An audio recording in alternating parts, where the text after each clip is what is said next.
How's it guys, Munash here with more Alliance War. So this is the first war after Season 38, which means we no longer have Conduit as a tactic, we're now moving on to Unsteady Ground. However, our opponents did not place a boss in Group 3, which means we didn't have a tactic to practice on, which is rather annoying, because a big part of off-season is being able to test and practice certain matchups when the stakes aren't as high. And besides a few node changes, the only thing that we really needed to test is how certain champs interact with the tactic. Unfortunately not today, hopefully next time, but let's just take a moment to appreciate how beautiful this team is. I mean, it's basically just the Kingpin trio, but without Sinister and with Negative instead. But that just makes it so much better in my opinion. I mean, yeah, Kingpin loses power lock without Sinister, but Negative instead of Sinister is just such a huge trade. So overall, this is quite a versatile team and I really like all these champs. So this might just be my new favorite Trinity for war. So first up on Path 5, we have a Mr. Negative with Ebb and Flow Knockdown and Heavy Hitter. So I'm gonna break in Kingpin for this fight. I've actually never used Kingpin as a rank 4 in war since he's been banned last season. And as a rank 3, I think I've only used him once in total, and not during a season. And I can't even remember that war at all, so it feels like this was my first time really using him. So a pretty straightforward fight, and as tradition, we start off with a big belly bump to disable Ebb and Flow and get the passive Fury. And I love that Kingpin can get to 1 bar of power in just 2 combos. So I drop my special 1, which knocks him down, which converts all his light energy into dark, which means when he throws his special 1, there will be no Delirious, so no inverted controls. But either way, Kingpin would just shrug it off, so no real harm. And now I decide to bait a special 2, which is pretty straightforward to Dex as well. So yeah, pretty straightforward fight. He goes down in about 33 seconds. And next up we have a Mordor with Ebb and Flow Knockdown, right back at it, and Aggression Prowess. So I'm gonna try Hood on this fight because I think he would actually work pretty well. Mordor does gain a good amount of buffs. There's the power gain of course, and the Fury buffs when he charges his heavy attack. I don't really need to parry stun him, I can just bait the heavy attack and then punish that. And also the invisibility helps to get some openings. Just gotta be mindful that it is a buff and can trigger MD when expiring.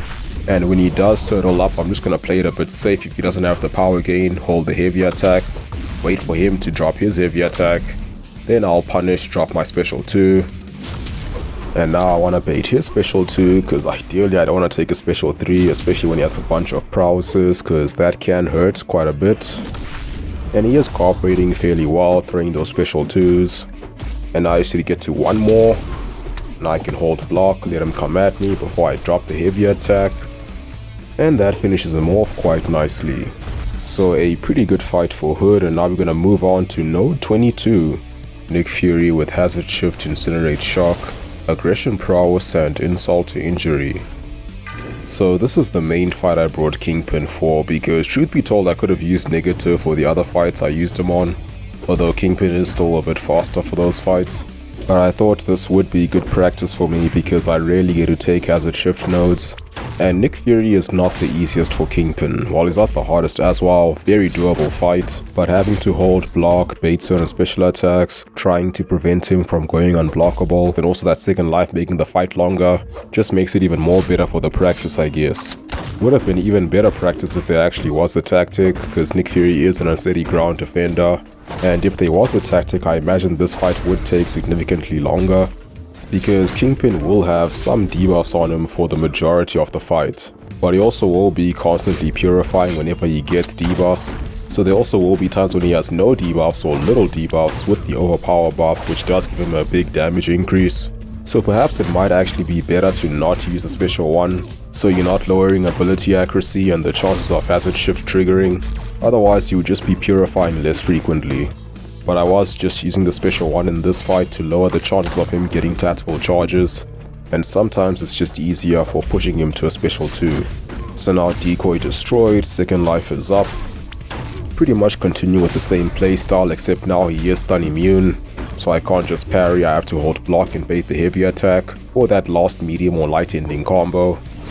And with the Fury buff active, he gets twice as many charges, but the special 1 is doing a pretty good job at preventing them for the most part, especially when I can actually stack some degens. And you also remove charges by parrying him, and him being stun immune kind of makes it easier if you're good at reparrying.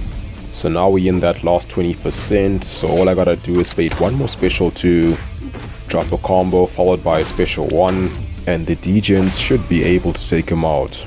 So that was not too bad, and I also just love how sustainable Kingpin is whenever you can heal with willpower, because I did take a fair bit of block damage in that fight. So now I'm gonna move on to node 25, where we have a thing with power snack, Prowess Buildup Unblockable, and 1 too many hits. So I'm gonna use negative for this since he is immune to power snack, which is the main node here. The other 2 are kind of negligible, so it's basically a thing without nodes. So I first parry heavy twice and then parry one more time before I convert my first set of light energy.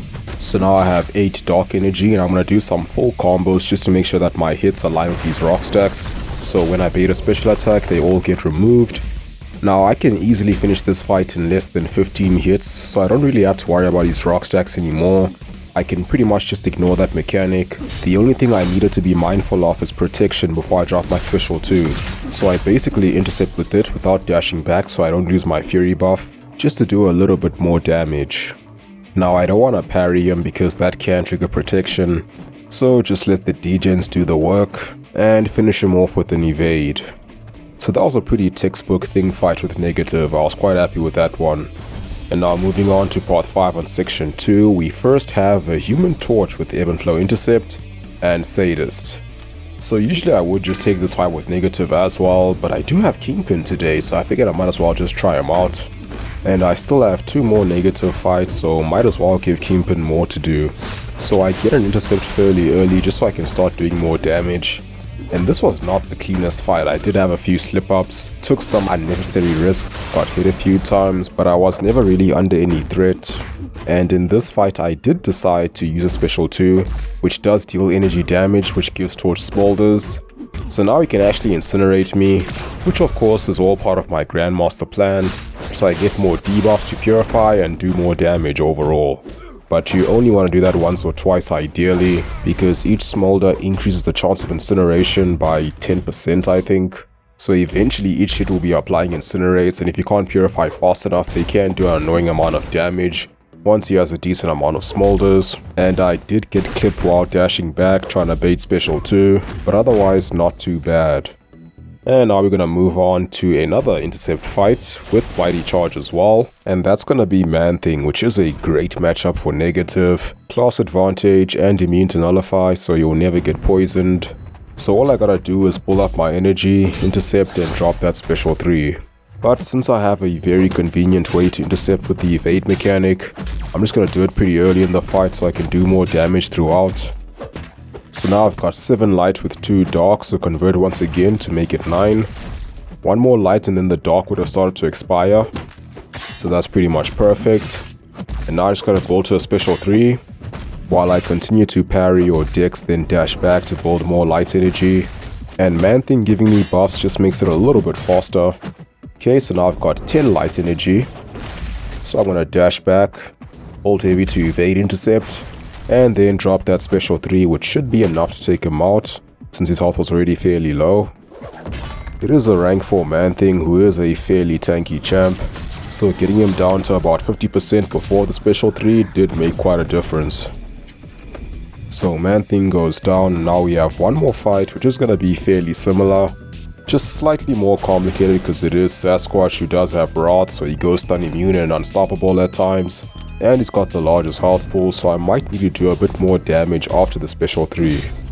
So I start off the same, just parry heavy to get some distance so I can evade intercept. Now I'm doing 6.5k medium crits, which is not a lot, although negative isn't really known for his hits.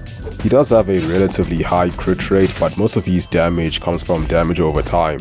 And Sasquatch is building those raise charges, which do give him some damage resistance. So I intercept again to get up to 9 dark energy, get the passive fury back, and I'm just trying to play as aggressively as I can as I build that special 3. And generally I do prefer baiting his special 2 because it is easier to punish. So now I need to bait that, and he throws it fairly quickly, then I punish with a heavy attack, get a fury buff and dash back to convert it into light, Trigger Dexterity, which I don't remove, so triggers MD, but not really a big issue. And just from baiting special 1, I was able to build a bunch of light energy with all the constant dexing. So I had more than enough light energy for when I intercept I get to 20 dark energy, which is the maximum amount. And this will take him down from 67% to about 14%. So without boost, the special 3 isn't quite enough to finish off the fight, unless you delay it a bit, maybe do about 15% more damage first, which might actually be a more efficient strategy because then at least you won't have to worry about the regen towards the end, which did make the fight take a little bit longer for me to finish off. But not bad for an itemless war. Fun war for me, and looking forward to using these champs more in the future. But yeah, that's going to be it for this one. Hope you guys found this interesting. And as always, thank you for watching. Have a wonderful day, and I'll see you soon.